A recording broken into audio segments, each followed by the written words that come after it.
adalah nenek tumbal yang mencari tumbal untuk memperpanjang hidupku.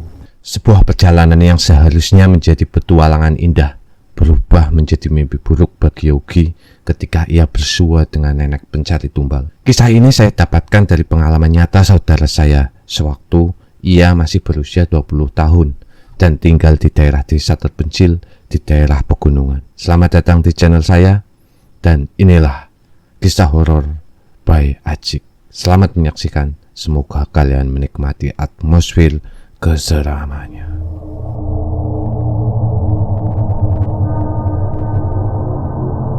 Yogi, seorang pemuda yang penuh semangat, memutuskan untuk melakukan perjalanan. Langit senja terasa semakin suram dengan kabut tebal yang menyelimuti jalanan setapak yang akan menjadi saksi petualangannya yang menakutkan. Dalam kegelapan yang mulai merayap, Yogi melangkah dengan langkah-langkah hati-hati. Tas ranselnya bergoyang di punggungnya. Kabut yang semakin tebal membuatnya kesulitan melihat sekitarnya. Pepohonan dan semak-semak di pinggir jalan menjadi samar, dan cahaya senja hanya mampu menembus sedikit dari balik kabut. Suara langkah Yogi menggema di sekitar, menciptakan atmosfer yang mencekam dan tak pasti. Saat Yogi melanjutkan perjalanan, ia mendengar suara langkah lain di belakangnya. Langkah itu bagaikan bayangan yang mengikuti setiap gerakannya, membuat bulu kuduknya merinding. Namun, ketika Yogi berbalik, tidak ada yang terlihat, hanya kabut yang menyelimuti segalanya. Dengan hati-hati, Yogi terus berjalan, mencoba mengabaikan perasaan ketidaknyamanan yang semakin membesar. Di kejauhan,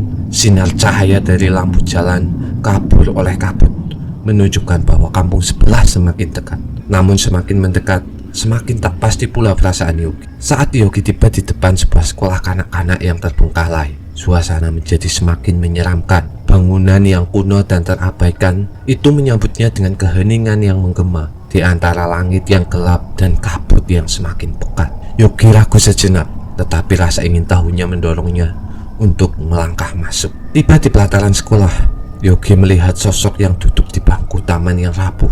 Nenek tua dengan rambut putih kusam itu tampak bersandar dengan sikap yang seakan-akan menunggu sesuatu. Yogi merasa sesuatu yang tidak wajar, tetapi keinginan tahunya mengalahkan rasa takutnya. Selamat datang Yogi, sapa nenek itu dengan suara serak.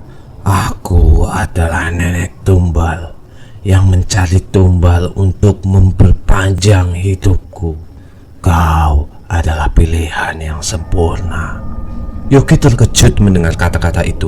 Matanya menatap nenek itu dengan takjub dan ketakutan. Ia mencoba berbicara, tetapi suara tercekat di tenggorokan oleh atmosfer mencekam di sekitarnya. Nenek tumbal menatap Yogi dengan mata yang tampak merah menyala, dan suasana semakin suram di sekitarnya. Yogi mencoba untuk melangkah mundur, tetapi kakinya seakan-akan terpaku di tempat. Entitas tak terlihat mulai berkumpul di sekitar mereka, menciptakan aura gelap yang mencekam. Dengan darahmu, aku akan mendapatkan kehidupan baru, ujar nenek itu dengan suara yang bukan miliknya. Yogi merasakan energi tubuh tersedot. Kekuatannya perlahan-lahan meninggalkannya. Ia mencoba berteriak, tetapi suaranya terhenti oleh kekuatan gaib yang tidak terlihat. Bayangan-bayangan mengerikan terlihat bergerak di sekitar mereka, dan Yogi tahu bahwa itu telah terjebak dalam situasi yang tak terbayangkan. Nenek tumbal tersenyum penuh kepuasan, sementara Yogi merasakan dirinya semakin lemah dan tak berdaya. Dalam sekejap,